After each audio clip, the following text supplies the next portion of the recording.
Secours sinistrés victimes d'inondations, une opération coup de cœur est lancée cet après-midi au ministère des Affaires étrangères par la première dame Hinda Déby Itno. Les forêts du bassin du Congo au centre de toutes les attentions. 10 pays de la sous-région Afrique centrale sont en conclave à N'Djamena pour tenter de sauver l'une des dernières grandes forêts du monde. Bientôt à N'Djamena, un centre de formation pour les femmes tchadiennes. Un contrat de construction vient d'être signé à cet effet entre la République du Tchad et la Chine.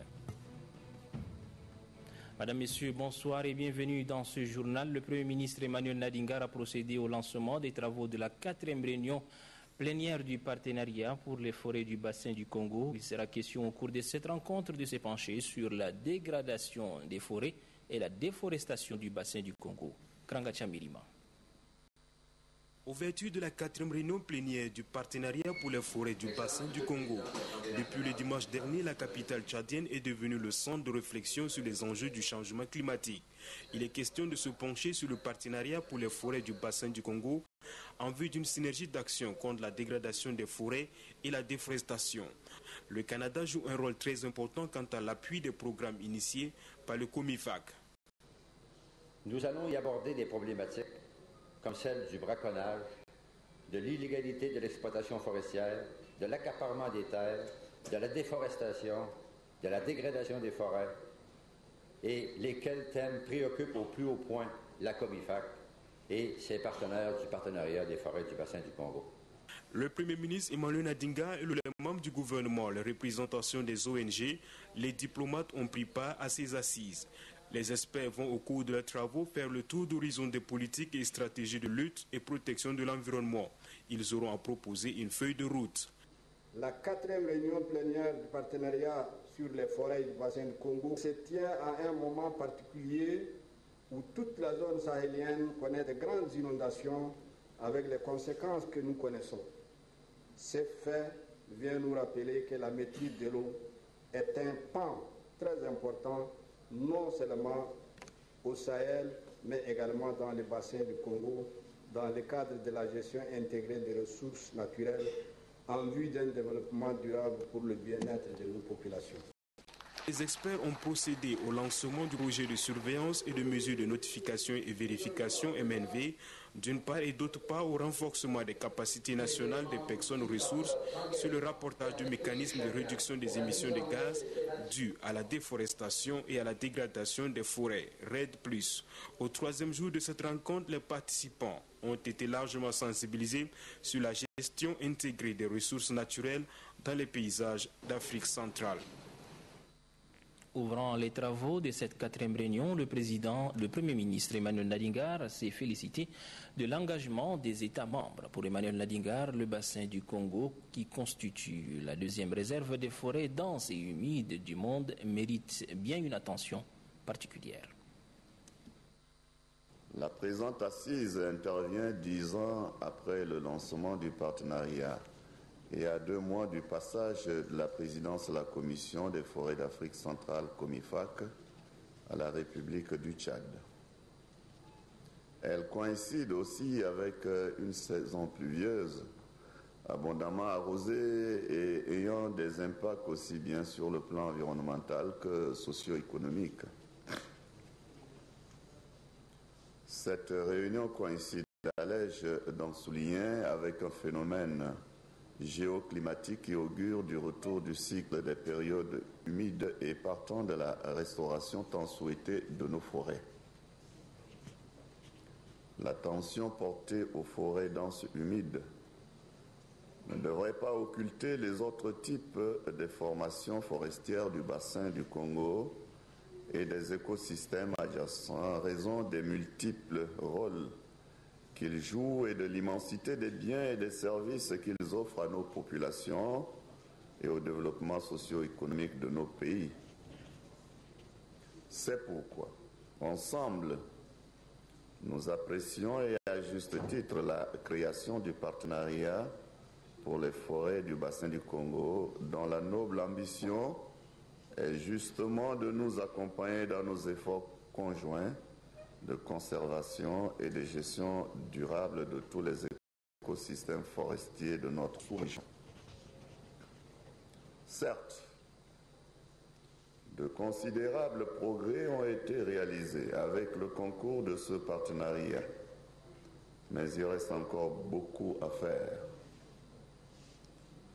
Tous les pays membres de la Commission des forêts d'Afrique centrale tiennent heureusement leurs engagements dans ce sens. Le Tchad, en ce qui le concerne, s'est depuis longtemps engagé dans la lutte pour la préservation de l'environnement, a relevé le Premier ministre Emmanuel Nadingar. Cette position du Tchad s'est confortée par l'engagement personnel du président de la République, Idriss Déby Itno, dont les actions en faveur de la protection de l'environnement sont partout visibles au pays et même au-delà. Suivez plutôt. Dans l'espace Comifac, le Tchad apparaît donc comme un front pionnier de lutte contre la désertification. C'est ainsi que depuis plus de 3 décennies, de nombreuses actions sont menées pour contrer ce fléau. Après l'institution et la mise en œuvre de la Semaine nationale de l'arbre depuis 1972, le Tchad a adopté en 1976 le manifeste de N'Djamena sur la conservation des ressources naturelles. Ce faisant, il s'est inscrit très tôt dans l'élan de la lutte contre la dégradation des ressources naturelles en signant et ratifiant plusieurs conventions internationales, notamment la Convention sur la diversité biologique, la Convention cadre des Nations Unies sur le changement climatique et la Convention de lutte contre la désertification, en adhérant à plusieurs accords multilatéraux sur l'environnement. La lecture du bilan de la mise en œuvre de ces conventions et accords démontre à suffisance la solidarité tchadienne à la communauté internationale. Le gouvernement tchadien s'est aussi engagé résolument à œuvrer pour une politique de développement durable basée sur la bonne gouvernance, l'utilisation rationnelle des ressources naturelles, l'équité sociale et l'amélioration des productions pour le bien-être des populations, qui constitue une priorité majeure de son Excellence M. Idriss Déby Itno, président de la République et chef de l'État. Cette volonté politique s'est traduite par l'organisation de plusieurs forums qui ont permis de dégager des programmes d'action dont la mise en œuvre contribuera à la protection et au développement des ressources forestières. Dans l'après-midi, le chef du gouvernement, Emmanuel Nadingar, a reçu le président de l'Institut de recherche pour le développement, Michel Laurent. Il est accompagné par l'ambassadeur de France au Tchad, Michel Révérend de Menton. La sauvegarde du lac Tchad était au centre des préoccupations. Assira Nambatingar. L'ambassadeur de France au Tchad, Michel Révérend de Menton, et Michel Laurent, président de l'Institut de recherche pour le développement, sont à la primature. Le mobile de cette visite est la drastique régression du lac Tchad. Au cours de l'audience que leur a accordée le Premier ministre Emmanuel Nadingar, il a été question de l'avenir du lac Tchad et des solutions à apporter. L'Institut de recherche pour le développement se propose d'apporter son expertise scientifique à ce problème. Pour le Premier ministre Emmanuel Nadingar, l'assèchement du lac Tchad est une préoccupation majeure pour le Tchad. Vu son importance, toute initiative allant dans le sens de sa sauvegarde est la bienvenue. Le président de l'Institut de recherche pour le développement a affirmé à sa sortie d'audience que la sauvegarde du lac Tchad nécessite un appui scientifique et son institution est prête à apporter son expertise. La mairie de N'Djamena lance une opération coup de cœur en faveur des victimes d'inondations. Cette opération, qui va s'étendre sur une semaine, est placée sous le haut patronage de la première dame du Tchad, Hinda Déby Itno, qui a d'ailleurs lancé personnellement l'opération. C'était au ministère des Affaires étrangères en présence du Premier ministre, des membres du gouvernement et bien d'autres personnalités. Le reportage de Mara Joséphine. 1, 2, 3. Cette opération coup de cœur est un signe d'amour, de solidarité et de compassion que le public ndjamenois et particulièrement la première dame exprime à l'endroit des victimes des inondations sur l'ensemble du pays. Ils sont des milliers à répondre favorablement à l'appel lancé par la première dame Hinda Déby Itno. Il s'agit notamment des membres du gouvernement, des parlementaires, des membres du corps diplomatique et bien d'autres personnalités. Le Premier ministre, chef du gouvernement, était également de la partie. Au nombre de ces personnalités, l'on note aussi la présence des leaders traditionnels et religieux, mais aussi des responsables des associations de la société civile. Tous ont décidé d'apporter leur contribution, si minime soit-elle. Le geste symbolique de la première dame Hinda Déby Itno a été suivi par celui du Premier ministre Emmanuel Nadingar, des membres des grandes institutions et des personnalités présentes à la cérémonie. Ces dons faits aussi bien en nature qu'en espèces vont permettre de soutenir les sinistrés pendant cette période difficile. Remerciant le chef de l'État pour son appui sans condition aux victimes de cette catastrophe, le maire de la ville de N'Djamena, Dime Ibet, a indiqué que les visites dans les différents arrondissements lui ont permis de constater les dégâts, d'où l'organisation de ce coup de cœur en faveur des victimes des inondations. Le Premier ministre Emmanuel Nadingar se félicite de cette initiative et surtout de l'engagement de la Première Dame en cette circonstance. Il invite par ailleurs les uns et les autres à compatir avec les sinistrés. À la cérémonie de lancement, la première dame du Tchad, Hinda Déby Itno, a relevé le soutien des plus hautes autorités du pays en faveur des victimes d'inondations. Pour Hinda Déby Itno, les dégâts sont énormes et méritent la détermination et l'engagement de tous les fils et filles du pays. Nous l'écoutons. Cette année, Dieu le clément et miséricordieux nous a bénis à travers une abondance de pluie sur l'ensemble du territoire national.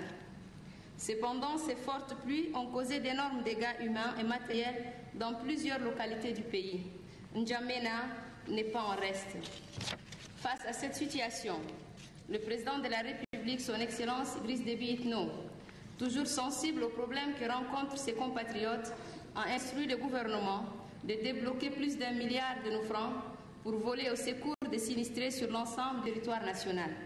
Sur cette enveloppe, 250 millions de francs CFA sont destinés aux arrondissements les plus touchés de la capitale. Comme le maire de la ville de N'Djamena vient de les égrener, les statistiques sont alarmantes.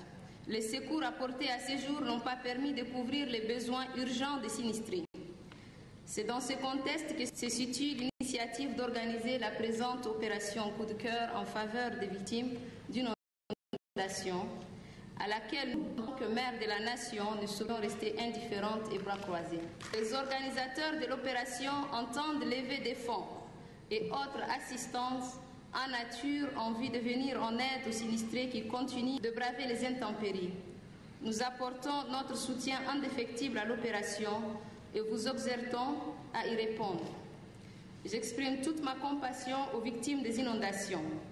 Je suis d'autant plus émue par leur situation que je parle avec un pincement au cœur. Mesdames et messieurs, nous sommes tous interpellés, les promoteurs des secteurs publics et privés, ainsi que les partenaires au développement, conviés à cette opération coup de cœur en faveur des victimes d'inondations, sauront être sensibles et nous osons l'espérer, n'hésiteront pas à réagir dès à présent. L'opération qui sera lancée dans quelques instants se poursuivra jusqu'au 27 septembre 2012. Je remercie sincèrement tous ceux qui ont apporté leur contribution à cette initiative louable. Je mets le vœu que cet élan humanitaire ne se limite pas seulement à la ville de N'Djamena, mais qu'il s'étende à toutes les régions du Tchad où les inondations ont causé des sinistres. C'est un cri de cœur que je lance. Mobilisons-nous pour une solidarité agissante en faveur des sinistrés et des couches vulnérables. Unissons-nous tous pour relever les défis et redonner le sourire aux familles sinistrées. Sur ce, je déclare lancer l'opération coup de cœur en faveur des victimes d'inondations de la ville de N'Djamena. La sous-préfecture de Karal dans le Hadjar-Lami est aussi inondée par le débordement des eaux du lac Tchad. Ces inondations ont occasionné plusieurs dégâts. Des précisions avec Anastasie Bissi. Les inondations gagnent du terrain dans le pays. C'est la sous-préfecture de Karal qui est envahie par le débordement des eaux du lac Tchad. Plusieurs champs ont été complètement inondés dans les villages Dilam 1, Dilam 2, Al-Gissim, Sidje, Djani et bien d'autres. La population s'est organisée pour construire une digue de fortune afin de protéger les champs pas encore envahis. Les autorités de Caral lancent un appel. On souhaite que l'État fasse venir des techniciens qui font des habiletés et nous construire des digues en matériel durable. Je crois que si cela est fait, on pourrait aisément sauver toutes ces cultures qui ont été englouties et qui sont encore sous la menace. La population qui a presque tout perdu compte non seulement sur l'aide du gouvernement pour compenser les dégâts causés par ces inondations, mais aussi pour préparer les cultures maraîchères. Le chargé des programmes du PNSA a estimé que sur 10 000 hectares de champs cultivés, près de 7 260 hectares ont été inondés. Le ministre délégué à la présidence chargé des infrastructures et équipements, Gatangoulou, et l'ambassadeur de la Chine au Tchad ont procédé cet après-midi à la signature d'un contrat de construction du Centre national de formation des femmes tchadiennes à N'Djamena. C'était dans la salle de réunion du ministère des Infrastructures en présence des représentants de la société chinoise qui a gagné le marché. Reportage Ganda Tawamia. Dans un avenir proche, la femme tchadienne aura un cadre adéquat pour son épanouissement. Le ministre à la présidence, chargé des infrastructures et équipements, Gatangoulou, et l'ambassadeur de la République populaire de Chine au Tchad, Wu Zipiang, viennent de parapher le contrat de construction du Centre national de formation des femmes tchadiennes à N'Djamena. Ce bâtisse, dont la construction est confiée à la société chinoise China Shandong International Economic and Technical Cooperation Group, LTD, est un complexe architectural. Il s'agit de la construction de 3 bâtiments principaux, des locaux annexes, une guérite et un local technique, un terrain de basket ou un terrain de football, de volleyball. Il y a également des voiries, réseaux divers et la clôture. Les 3 bâtiments principaux comprennent 10 salles de formation professionnelle, une salle informatique, une salle de gymnase et de la musique, 5 ateliers, 3 salles de réunion, une salle de conférence de 500 places, une salle polyvalente devant servir aussi des restaurants de 200 places, une cuisine, une salle d'accueil, 16 bureaux, une infirmerie, des sanitaires et des magasins. La superficie totale bâtie est de 4 198,74 mètres carrés. La construction du Centre national de formation des femmes tchadiennes à N'Djamena coûtera une bagatelle de 6 milliards 200 millions de nos francs. Pour le ministre à la présidence, chargé des infrastructures et équipements, cet investissement vient confirmer la vision du chef de l'État qui place la femme tchadienne au centre de ses préoccupations. Il s'agira donc de former beaucoup de femmes dans un cadre des plus appropriés avec, j'ai cru comprendre ici, une très grande salle de conférence, des salles de sport, tout ce qui peut permettre à la femme tchadienne de mieux s'épanouir. L'ambassadeur de la République populaire de Chine au Tchad, Wu Zipiang, se réjouit de la coopération agissante sino-tchadienne. En dehors de ces projets, il y a encore d'autres pour accompagner le Tchad dans sa trajectoire de développement. Dans le reste de l'actualité, le ministre de l'Enseignement primaire a ouvert ce matin les travaux du séminaire de restitution de l'évaluation diagnostique. Cette rencontre qui évalue les études du programme d'analyse des systèmes éducatifs a bénéficié de l'appui technique de la Confémen, conférence des ministres en charge de l'éducation nationale des pays ayant en partage le français. Adoubé Hortense. C'est sur la base des données collectées au cours de l'année scolaire 2009-2010 par les techniciens de l'enseignement primaire et les conseillers du programme d'analyse des systèmes éducatifs de la COFEMEN que les participants diagnostiquent les acquisitions des élèves au cours d'une année. Il ressort de ces analyses les impacts négatifs mais aussi positifs, influents sur l'apprentissage. Il s'agit par exemple de la détention ou non des manuels scolaires, la formation académique et pédagogique de l'enseignant, l'environnement social de l'élève et l'effectif pléthorique des élèves par classe. 180 classes des écoles francophones et arabophones de la 2e et 5e année du primaire ont été de ce fait évaluées en début et à la fin de l'année en 3 compétences de base qui sont lire, écrire et compter. La proportion d'élèves en situation d'échec reste malheureusement élevée. Les participants recherchent à travers cet exercice, du moins, l'identification des facteurs de réussite et tout au plus donner un souffle nouveau au système éducatif tchadien. Dans cette démarche, Les évaluations du PASSEC vont au-delà de la mesure des acquisitions scolaires des élèves et identifient les facteurs qui pourraient influer positivement ou négativement sur les apprentissages en proposant des pistes d'amélioration. Le département de l'éducation primaire attend de cette rencontre les conclusions des travaux pour améliorer la mise en œuvre des récentes résolutions du Forum national sur le système éducatif. Grâce à certains choix de politique éducative, il est possible aux décideurs d'améliorer la qualité de l'éducation sans que cela n'entraîne des coûts démesurés. Aussi, me permettrai-je de dire que l'organisation d'une évaluation dynamique arrive à point nommé, dans la mesure où notre système éducatif, en cette phase, entame une véritable mutation. Au cours de la prochaine décennie, les axes prioritaires du système éducatif à promouvoir sont entre autres la formation des enseignants, la valorisation des maîtres communautaires et la réduction des disparités de réussite. Volet enseignement toujours, 215 maîtres communautaires formés par l'État et ses partenaires du système éducatif ont reçu leur parchemin. Ces enseignants ont été formés à l'école normale d'instituteurs de Moundou. Pour la remise de leur diplôme, plusieurs autorités administratives ont fait le déplacement de N'Djamena Ndoba-Robert. Les maîtres communautaires formés par le gouvernement de concert avec le Fonds des Nations Unies pour l'enfance reçoivent leur parchemin. Ils sont 215 étudiants à recevoir leur diplôme de fin de formation. Recrutés par les parents d'élèves, ces lauréats ont bénéficié de 5 mois de recyclage à l'école normale d'instituteurs bilingues de Moundou. Beram Goto Jérémy, secrétaire général de la région du Logone occidental, se félicite de la formation de ces lauréats. C'est une bouffée d'oxygène pour le Logone occidental à l'approche de cette nouvelle rentrée scolaire 2012-2013 devait rire. La formation de ces lauréats a été rendue possible grâce à l'appui technique des différents acteurs impliqués dans le système éducatif. Pour le représentant de l'UNICEF, les lauréats doivent se mettre à l'œuvre afin de transmettre les nouvelles connaissances acquises aux jeunes apprenants. Il réitère en outre l'appui de son institution à soutenir le pouvoir public dans sa politique de lutte contre l'analphabétisme.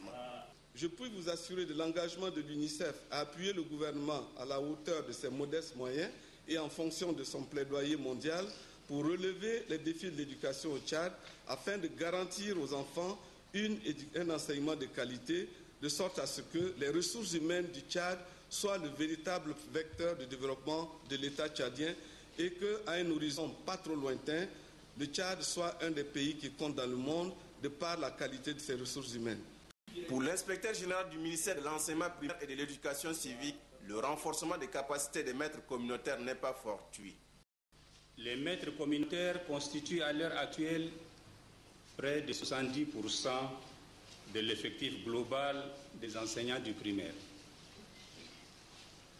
Ce corps d'enseignants se caractérise par un niveau de connaissance générale hétérogène et un manque de qualification professionnelle à la base. Les stagiaires invitent le pouvoir public à doter les écoles normales des matériels didactiques et l'intégration à la fonction publique après l'obtention du certificat élémentaire de fin d'études normales. Dans le Mayou-Kibi Ouest, le gouverneur de la région a lancé il y a quelques jours la semaine nationale de l'arbre sur la cour d'une école primaire de Pala qui a été choisie comme site de reboisement. Adef Ahmad Benrahman. C'est sur un site abritant l'école primaire du quartier Pala-Houa, dans le 3e arrondissement, que le gouverneur de la région du Mayou-Kibi Ouest, Abdelkerim Ahmadaï Bahid, a lancé la semaine de l'arbre. Le numéro 1 de la région a à ses côtés le ministre de l'Agriculture, Dr Djimé Adoum, en mission dans la zone. Ainsi, toutes ces personnalités et bien d'autres ont procédé à la mise en terre des plants. Ce sont des espèces fruitières et forestières qui ont été plantées. Selon le délégué régional de l'environnement, Mohamed Kébir Brahim, 800 plants seront mis sur ces sites. Après avoir rappelé les efforts fournis par le gouvernement sous l'impulsion du président de la République en vue de protéger l'environnement, le gouverneur de la région a mis l'accent sur la portée du thème de l'édition 2010.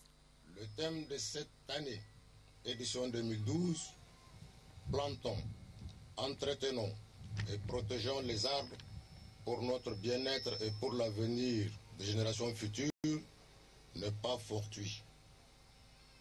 Chacun d'entre nous doit penser à planter un arbre, l'entretenir et le protéger. Le gouverneur n'a pas manqué d'exhorter les habitants du quartier Palahua et leur chef, ainsi que le directeur de l'école, à veiller à l'entretien des plants.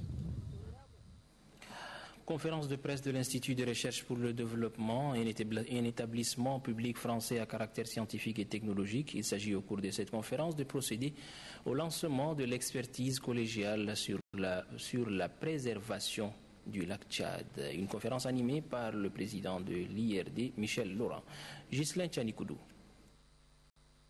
Le lac Tchad, une énorme masse d'eau douce poissonneuse aux terres fertiles sur son bassin versant en état de vulnérabilité. Menacée par les changements climatiques et l'action de l'homme, cette masse d'eau a vu sa superficie considérablement réduite. Pourtant, plus de 300 000 vies humaines en dépendent à travers multiples usages, pêche, élevage et agriculture. Face à ces enjeux majeurs, l'Institut de recherche pour le développement voudrait mettre des productions scientifiques à la disposition de la Commission du bassin du lac Tchad pour permettre au pouvoir public des pays membres que sont le Tchad, le Cameroun, le Niger et le Nigeria de prendre des décisions pour un développement durable. Les préoccupations des journalistes sont portées entre autres sur le plan d'action pour sauvegarder le lac Tchad, les avantages d'une expertise collégiale pour les populations riveraines et la demande de la CBLT auprès de l'IRD. Selon le président de l'IRD, la CBLT étant commanditaire de cette expertise, son institution ne peut que lui fournir des conclusions des recherches scientifiques et faire des recommandations, mais c'est à elle de prendre des décisions. Une recherche,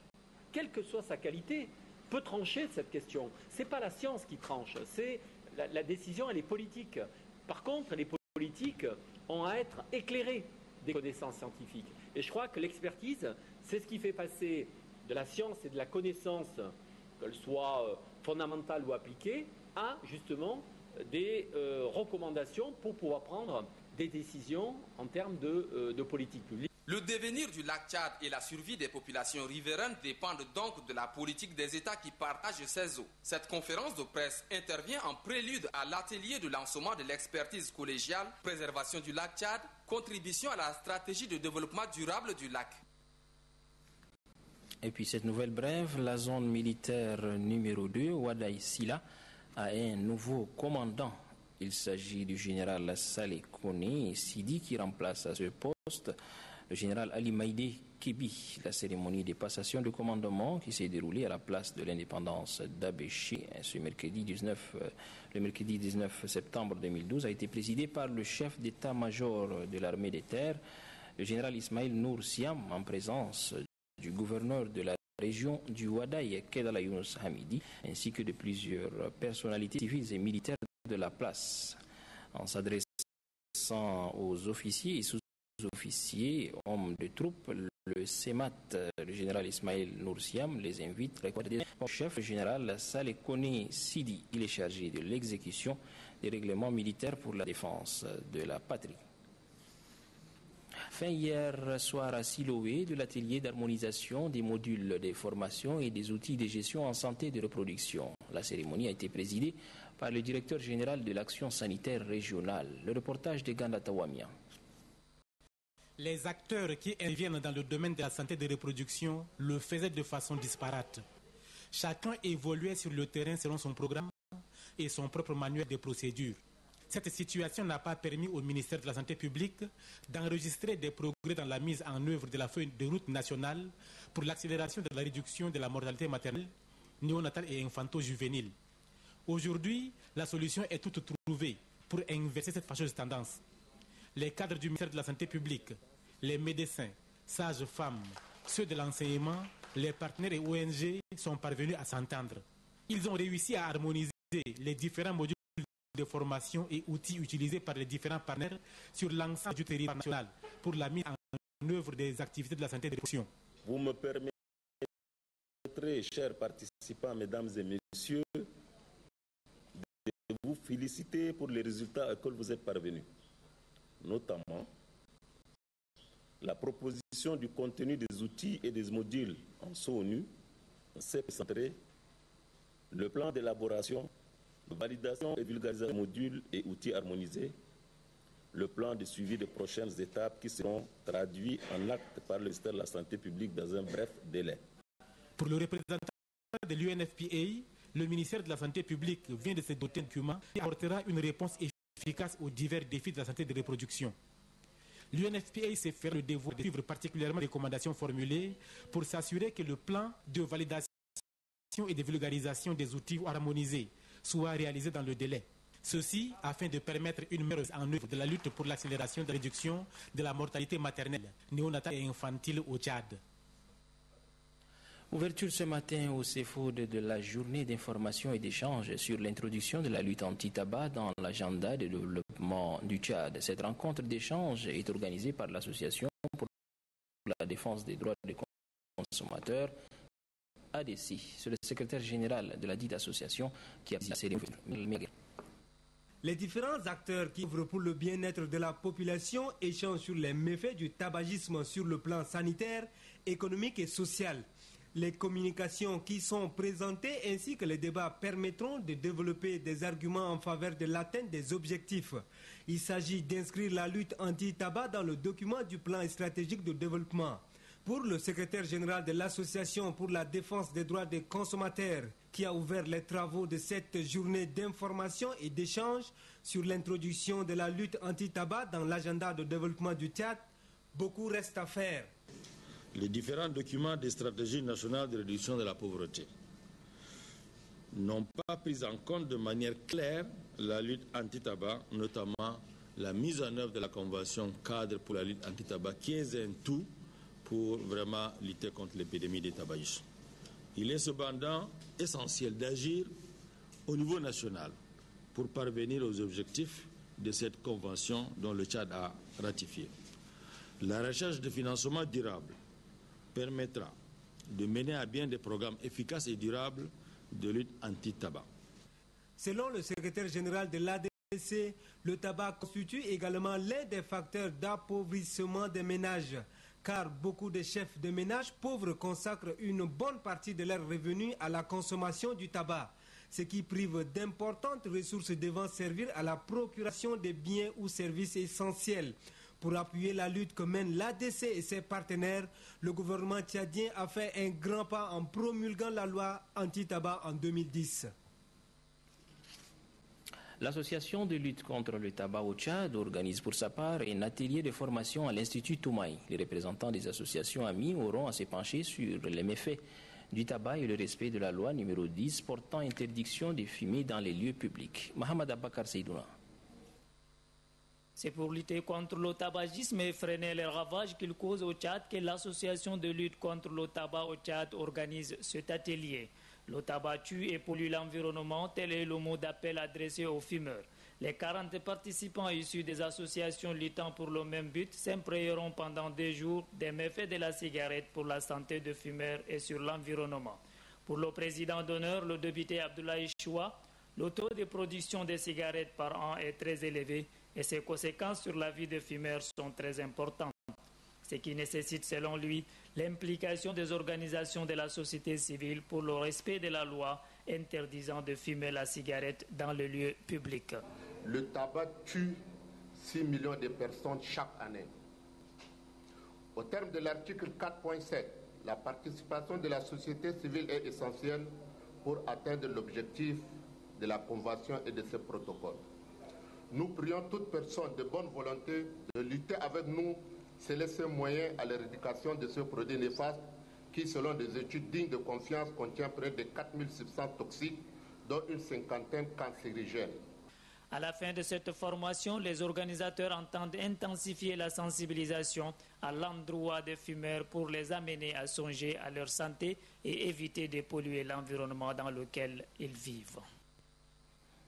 Ces 2 communiqués de presse avant de nous séparer. Au terme du premier communiqué de presse, la Direction générale de la communication à la présidence de la République a le plaisir d'informer les internautes que la version officielle en arabe du site internet de la présidence est fonctionnelle à l'adresse suivante www.presidencetchad.org. À l'instar du site officiel en français, vous y trouverez Les synthèses de l'actualité nationale, les actes officiels du chef de l'État, les activités officielles du président de la République, Idriss Déby Itno, et celles de la première dame, Hinda Déby Itno, ainsi que d'autres liens des sites internet des institutions de la République.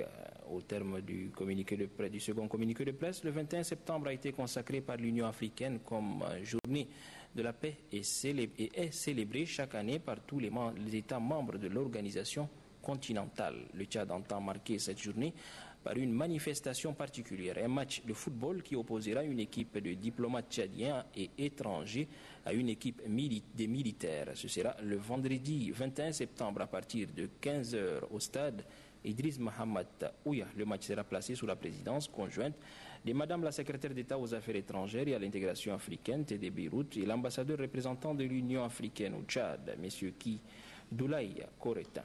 Voilà, c'est ici que s'achève ce journal télévisé en français. Merci de l'avoir suivi. Bonsoir et à demain, Inch'Allah.